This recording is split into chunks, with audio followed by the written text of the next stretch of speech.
sini kami dari kelompok 1 ingin mempresentasikan sistem dan dinamika demokrasi Pancasila.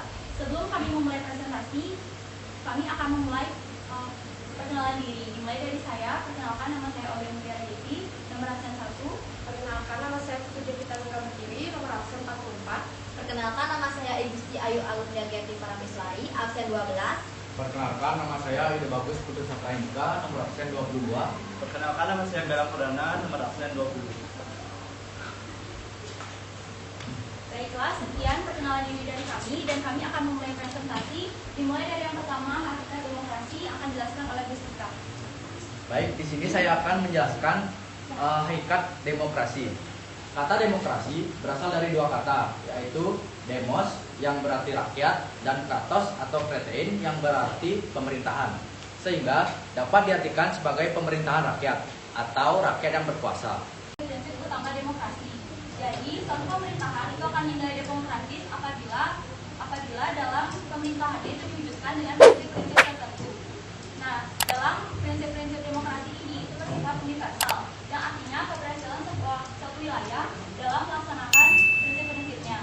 Dan di sini ada dua prinsip utama dalam demokrasi. Yang pertama ada kebebasan atau persamaan atau equality atau freedom. Jadi di sini kebebasan ini merupakan sarana dalam mencapai kemajuan dengan usaha yang sudah optimal.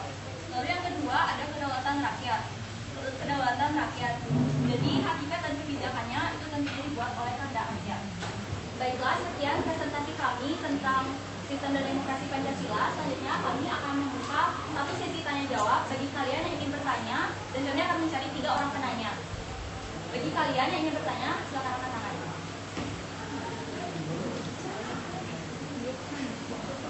Bita. Lalu ada Dewi dan juga Bagus Satria.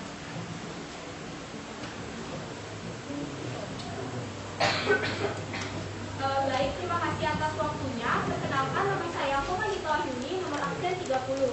Di sini saya ingin bertanya. Tadi kan udah dijelasin tuh, kalau demokrasi di Indonesia itu dibagi menjadi beberapa periode.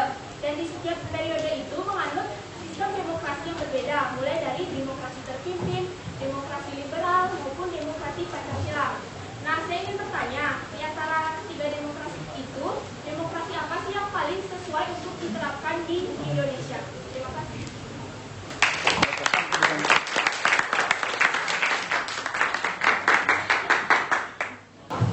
Baik, terima kasih atas kesempatan yang diberikan. Perkenalkan nama saya Igusti Ayu Anggara Dewi, nomor absen 13. Saya ingin bertanya, apakah kalian bisa menjelaskan bagaimana penerapan demokrasi di dalam kehidupan sehari-hari? Terima kasih.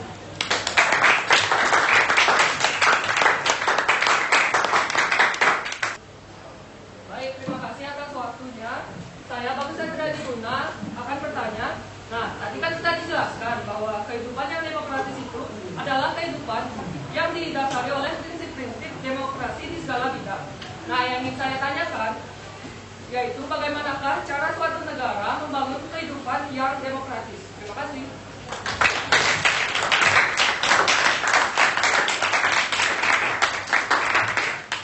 Terima kasih atas pertanyaannya. Selanjutnya saya akan menjawab sekian yang nanya dan kami akan menjawab pertanyaan. Yang pertama ada pertanyaan dari Dita. Jadi sistem demokrasi yang sesuai di Indonesia adalah sistem demokrasi Pancasila. Karena Pancasila itu tentunya sebagai dasar negara dan juga sesuai dengan kepribadian bangsa. Apakah jawabannya bisa diterima, Dita? Bisa.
silakan menjawab pertanyaan dari kelompoknya Dewi. Jadi tadi kan pertanyaannya, apakah kalian bisa menjelaskan atau menyebutkan salah satu contoh manfaat penerapan demokrasi dalam kehidupan kita sehari-hari? Jadi saya akan memberikan satu contoh, yaitu kesetaraan setiap warga negara. Salah satu manfaat demokrasi adalah adanya kesetaraan setiap warga negara. Rakyat memiliki kekuasaan tertinggi dalam negara demokrasi. Tanpa melihat latar belakang dan asal rakyat, semua warga negara dianggap sama. Apakah jawaban saya bisa diterima?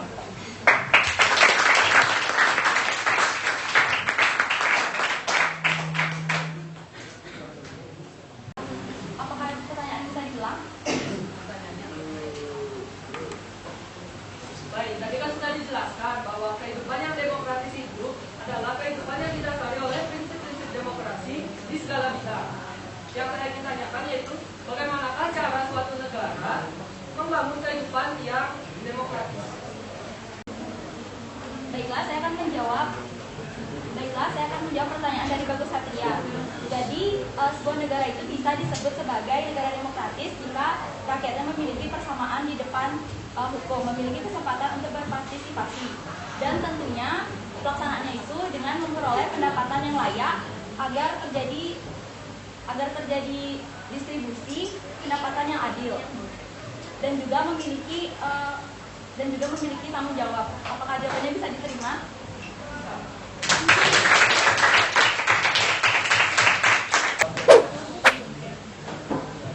Baiklah, sekian ceritanya jawab dari kami. Selanjutnya kami akan memulai sesi Babak Games, yaitu TTS atau teka-teki silang.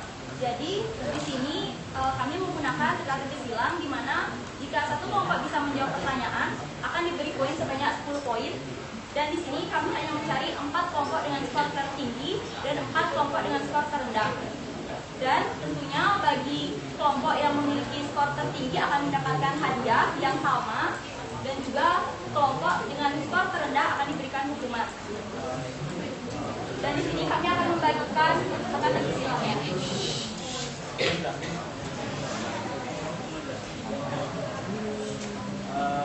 Jadi kembali TTS-nya dibagikan, saya akan menjelaskan kalau misalkan kalian adalah 4 kelompok yang memiliki poin terendah, kalian akan mendapatkan hukuman yaitu makan jeruk nipis. Jadi di setiap kelompok akan mendapatkan jeruk nipis dan harus dimakan.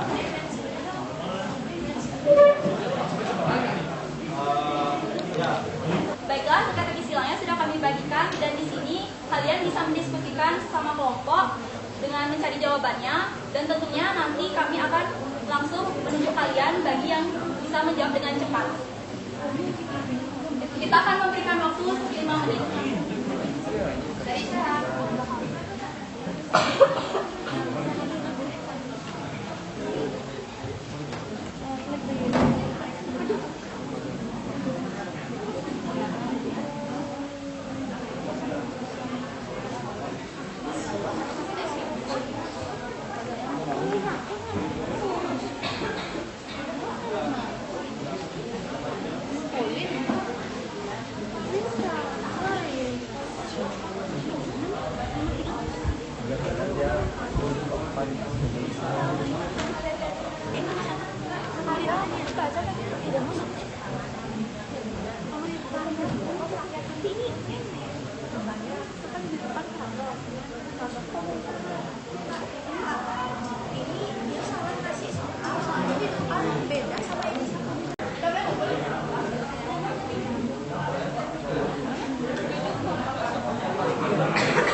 mengurangi dan menghilangkan kesenjangan dalam bidang ekonomi, yaitu demokrasi? Jadi jawabannya adalah demokrasi formal.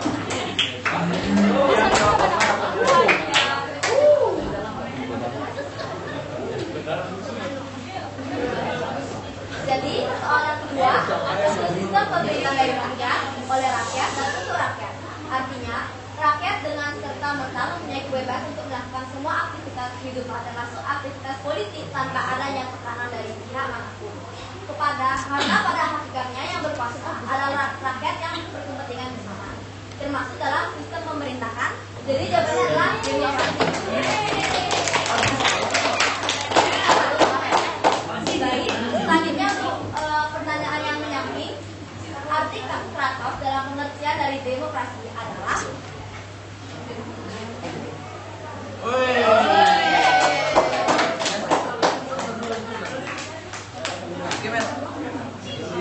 jadi soal selanjutnya, kekuasaan pemerintahan yang terbatas dan tidak diperkenankan banyak melakukan campur tangan dan bertindak sewenang-wenang terhadap rakyatnya. Kekuasaan pemerintahan dibatasi oleh konstitusi adalah ciri dari pemerintahan demokrasi. Jadi jawabannya adalah konstitusional.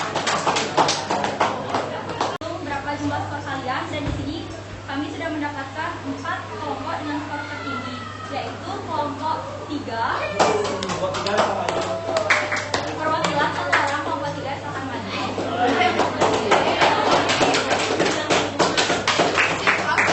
Lalu yang kedua ada kelompok 5. Lalu ada kelompok 7. Dan yang terakhir adalah kelompok 9.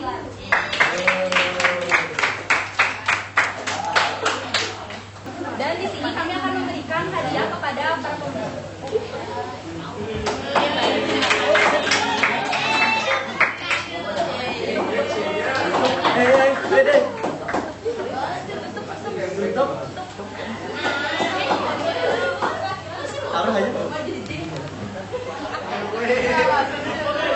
Jadi setelah tadi kelompok dengan nilai tertinggi, selanjutnya pastinya ada 4 kelompok dengan skor rendah. Jadi di sini ada kelompok 2 dengan nilai skor rendah. Silakan lagi berkan. Satu orang perwakilan kelompok.